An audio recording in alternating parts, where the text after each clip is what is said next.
This is the US Election Watch. I'm Gaurie Dwivedi. Let's kickstart the show with headlines. First up, reports coming in of explosives found in the car near Donald Trump's rally venue. Explosives found in Long Island after second assassination bid. Former President Donald Trump returns to campaign trail after assassination bid. Donald Trump to hold rally in New York, even as his running mate Vance is holding rallies in North Carolina. Microsoft reveals Russian interference into Kamala Harris's campaign. Russian propaganda groups said to be behind fake Kamala Harris videos. And US Federal Reserve all set to cut rates for the first time in 4 years, could have a major impact on global markets around the world.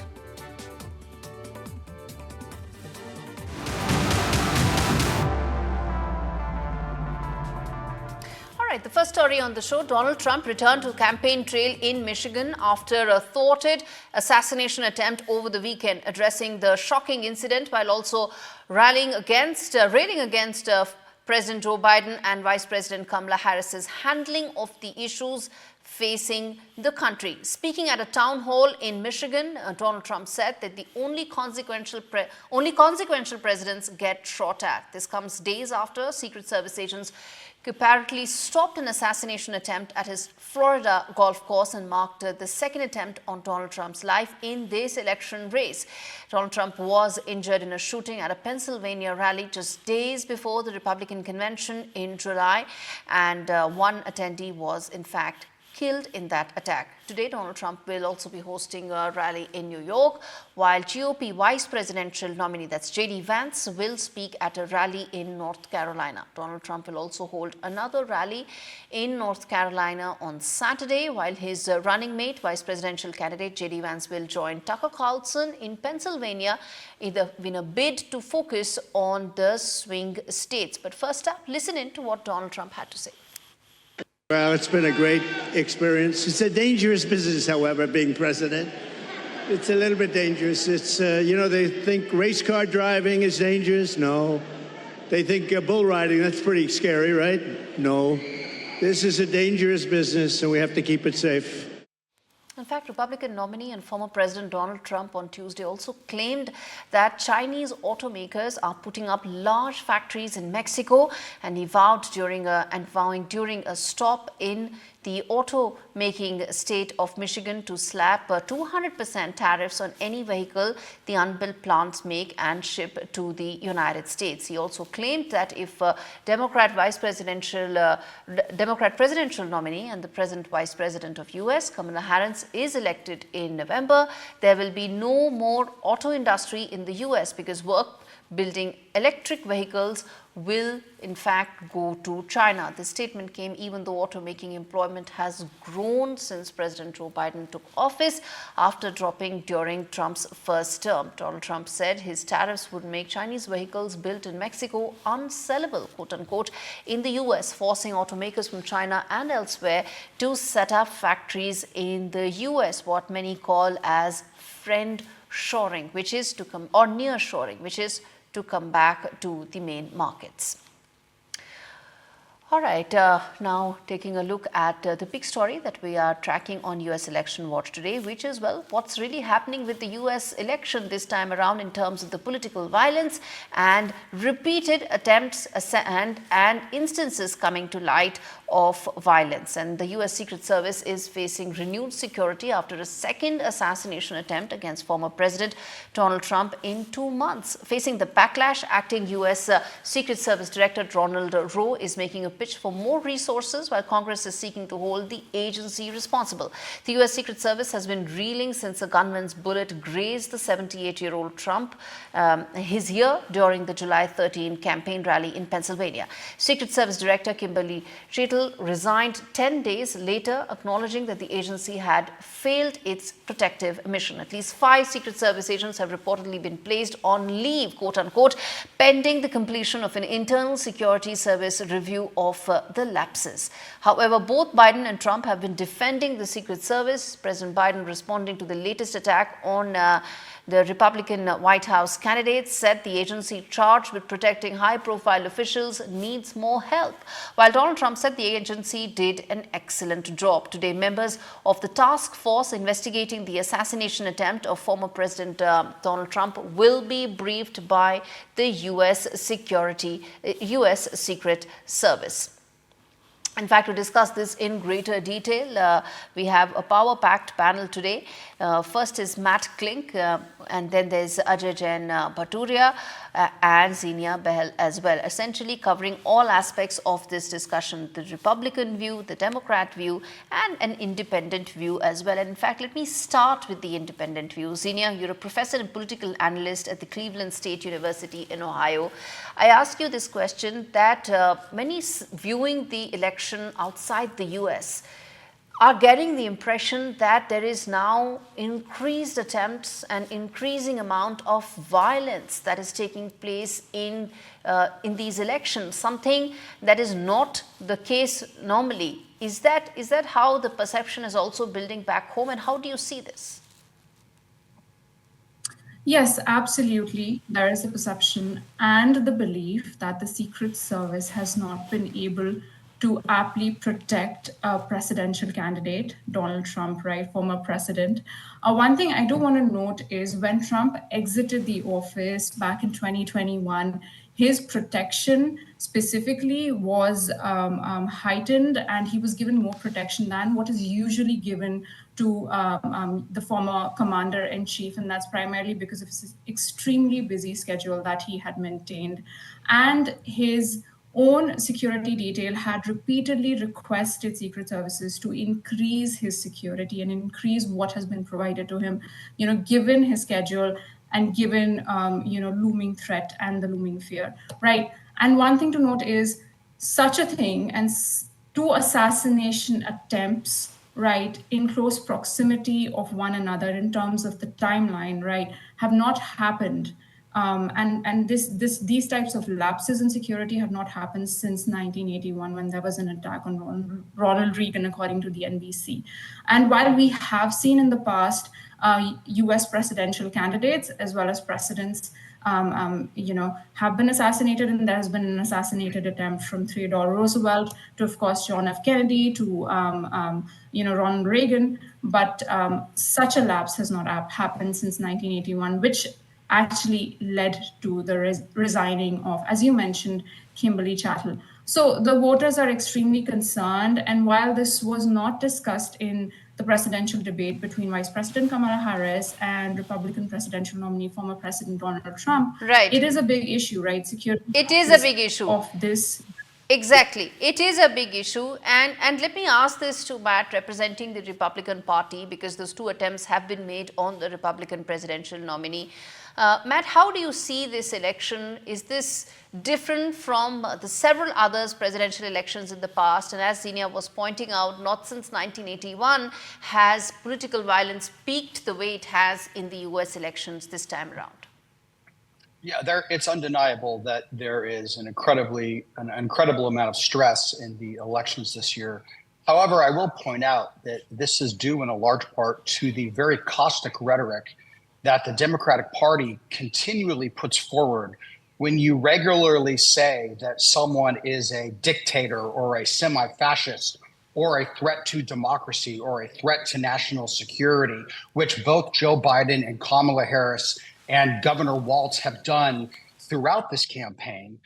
It heightens an already heightened electorate. And look, the Democrats can say, well, what about Trump? What about this? The only one who has been shot at now twice is Donald Trump. So they are the ones that need to cool their rhetoric. Joe Biden went on national television and told people to cool the rhetoric. And 48 hours later, he led with Donald Trump as an existential threat to democracy. So again, the rhetoric does not match up. They keep on saying one thing, but they end up doing another. And, look, the Secret Service, the men and women who protect the president and the presidential detail, they're doing their best. But again, the funding is not adequate. And it was an abject failure in Butler, Pennsylvania, which was the first attempt. And then roughly 9 weeks later, it happened again. And we're hearing reports of a potential bomb on the side of the road in New York State. So look, rhetoric does matter, and the Democrats need to cool it because they are directly responsible for this. Respond to that, Ajay, that this is now a very direct accountability issue that has been raised by the Republican Party, that Democrats need to own up to the kind of commentary that they allege is leading to the kind of attacks that Donald Trump is facing. It's very unfortunate what has happened, attack on former President Donald Trump. It should not happen in the US. There's a history that we settle our differences in policies through ballots and not bullets. But however, I should remind that on January 6, 2021, what happened, the mob was incited to attack on the Capitol. That was incited by President Donald Trump. And President Biden and Kamala Harris have denounced political violence over and over and over again. And what I'm hearing about us raising political violence. This is an administration that has denounced and condemned any type of political violence. And President Biden this week requested that there needs to be more security, there needs to be more funding for the secret services, and whatever measures needs to be done to give more security to President Trump, that should have been done and should be continued to be done.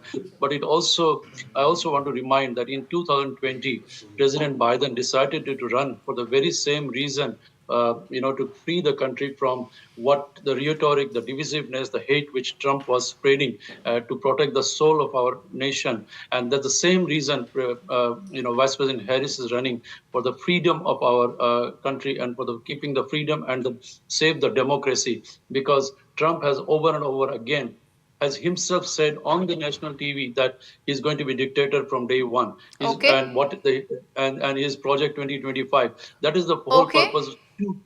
Two important things. But this is not about Project 2025, Ajay. This is not about Project 2025. This is about political violence in the US, with one side saying that all attacks are coming to us because the other side, quote unquote, is making commentary leading to it. That's essentially what this debate is about. This is not about 2025. Respond to that, sir, and then I get in Zenia on it. It is 2025 because that he's saying that he's going to be dictator from day one. He's going to destroy FBI and all the agencies, and all this rhetoric which he's saying is against democracy, and that is going to destroy the democracy. And that is what we have to tell the people, that is a threat to democracy. Okay, I just want to be objective, fair, transparent, and without bias, which is that, Ajay, some of those comments that you made, we have on this show itself put out Donald Trump's statements, his quotes, where he has said that I have not said any of this in the past. As I said, this show is about being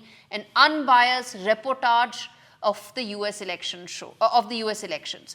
And Zenia, let me bring you in, and then I get Matt, I'll give you a chance to respond, but I want to quickly get in Zenia on this. Zenia, this is essentially what it's coming down to, starting from political violence, impacting the voters' psyche, but essentially coming down to a discussion about, well, hey, you talked about January 6th, you talk about personal attacks on Trump, and that's what it just boils down to, impacting the election and the electorate. How do you see that impacting the voters?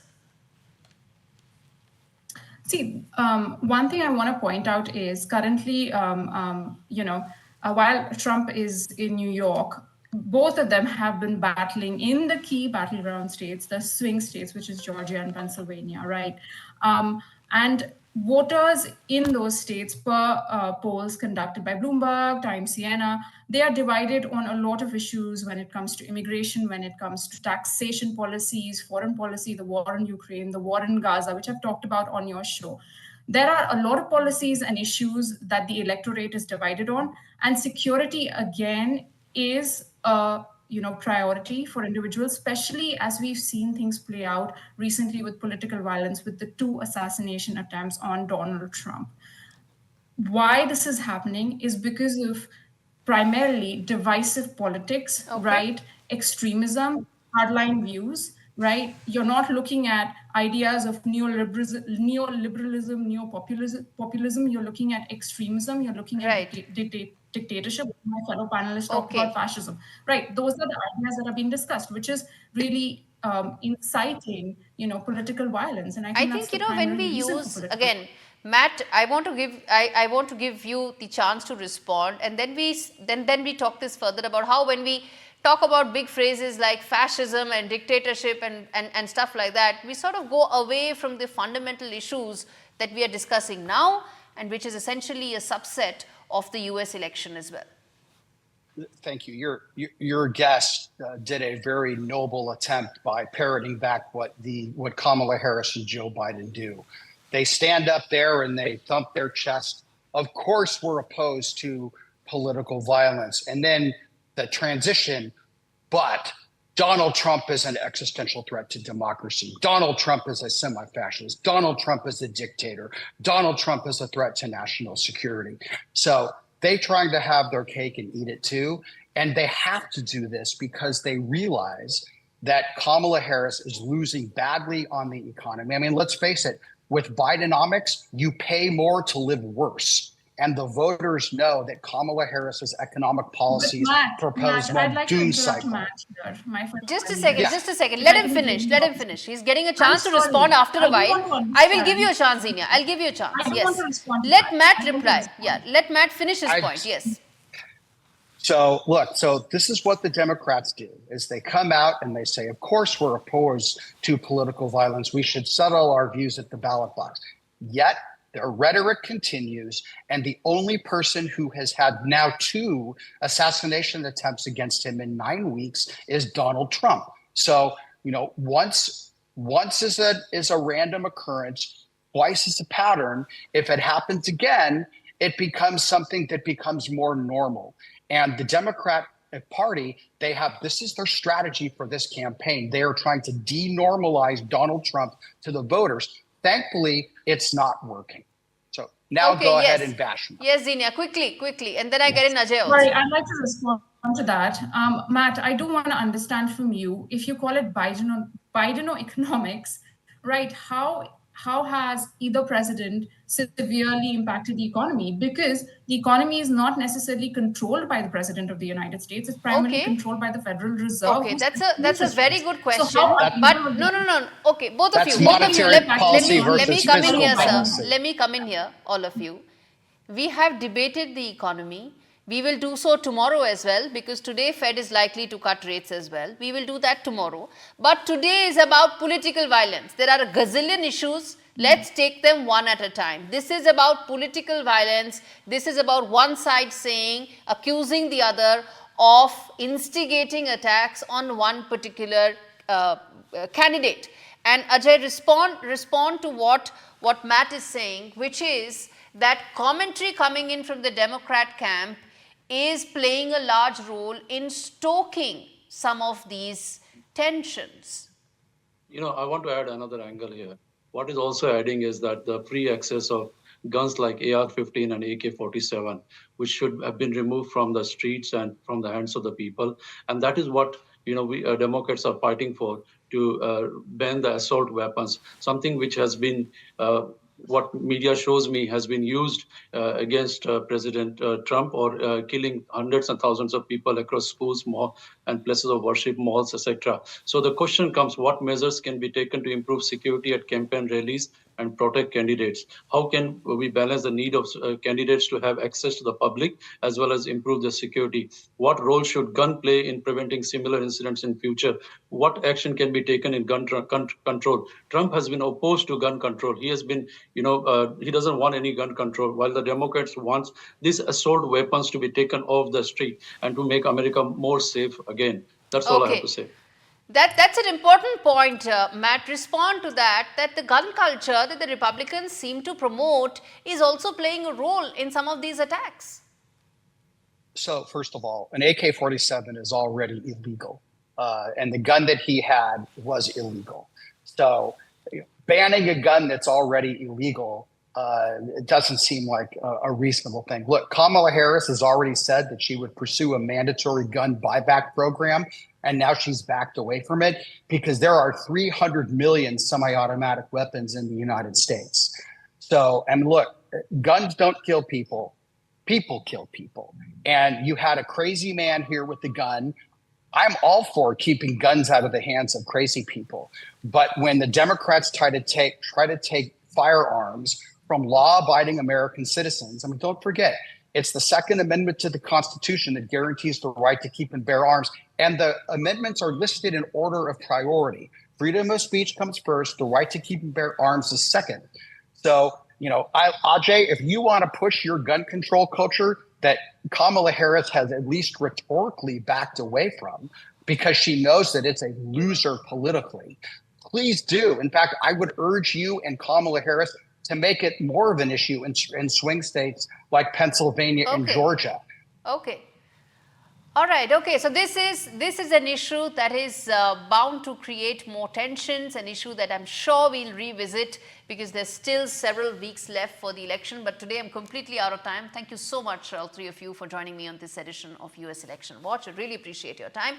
And moving on, Vice President Kamala Harris and former President Donald Trump are now focusing on the Rust Belt states. Now, these are Michigan, Wisconsin, Pennsylvania. Pennsylvania also has 19 electoral college votes, remember?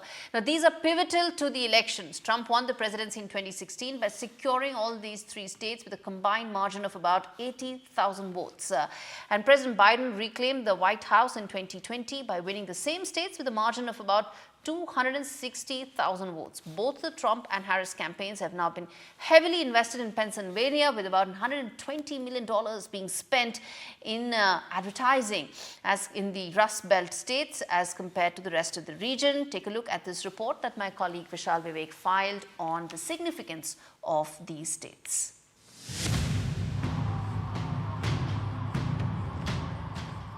The US election is an elaborate and extensive affair, owing to the complexity of the process and the size of the country. Out of the 50 states, 7 are known as swing states, which hold the key to the White House, as both major political parties have similar levels of support among voters. And out of those 7 states, 3 seem to be the most important: Michigan, Wisconsin, and Pennsylvania. Donald Trump won all 3 states in 2016 to become the president. He had defeated Hillary Clinton by a combined margin of about 80,000 votes. 4 years later, Joe Biden snatched back the states from the Republicans by a combined margin of about 260,000 votes. The importance of these states can be gauged by the level of campaign advertising and candidate visits. Both Kamala Harris and Trump have been coming back to these states during their respective campaign trails. Ever since Harris replaced Biden as the Democratic candidate, the candidates have spent more money in advertising in Pennsylvania than anywhere else, with Michigan and Wisconsin ranked 2nd and 4th respectively, according to reports. That's not all, as the states rank the same in the amount of advertising the campaigns have reserved through November. The Harris and Trump teams have spent nearly $120 million more on ads in these 3 states than they have in Georgia, North Carolina, Arizona, and Nevada, the rest of the swing states. Harris will be making an appearance in all 3 states again this week. On the other hand, Trump held a town hall in Michigan. While the candidates will not mind collecting votes across the country, they will dedicate a significant part of their attention to these 3 states. With Vishal Vivek, Bureau Report, NDTV. All right, a new Microsoft threat intelligence report has revealed how Russia-linked actors are now going full throttle in their covert influence efforts to target the Harris-Walz campaign. Microsoft has identified Russian propaganda efforts targeting Vice President Kamala Harris's presidential campaign with fabricated videos. One of the inauthentic videos, which Microsoft said had been viewed millions of times, claimed to show Harris supporters attacking an attendee of a Donald Trump rally. Another video falsely claimed that Harris paralyzed a young girl in 2011 hit-and-run case. The report is the latest evidence that Kremlin-linked trolls and digital operatives are now ramping up their efforts to influence and sway public opinion in the upcoming November elections. All right, moving on to more stories coming in. California will now require social media companies to moderate the spread of election-related impersonations that have been created by artificial intelligence. Now, these are called deep fakes, and the Democratic governor Gavin Newsom has signed 3 new laws, including a groundbreaking measure that mandates social media platforms to ban or label deepfakes. While one of these laws will take effect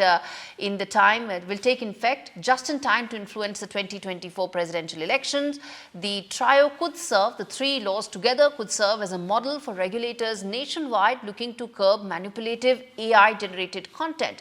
But these laws are likely to face legal challenges from social media companies and free speech advocacy groups as well. All right, moving on to more news coming in from US. The US Senate bill to make IVF nationwide right fails. Republicans block the IVF bill despite Trump support. Bill fell short of 60 votes and only 2 Republicans voted in favor, and condemnation has come in from Kamala Harris, and Republicans have blocking the IVF bill. Joe Biden, president, has called the bill as the failure of the bill to be passed as outrageous and unacceptable.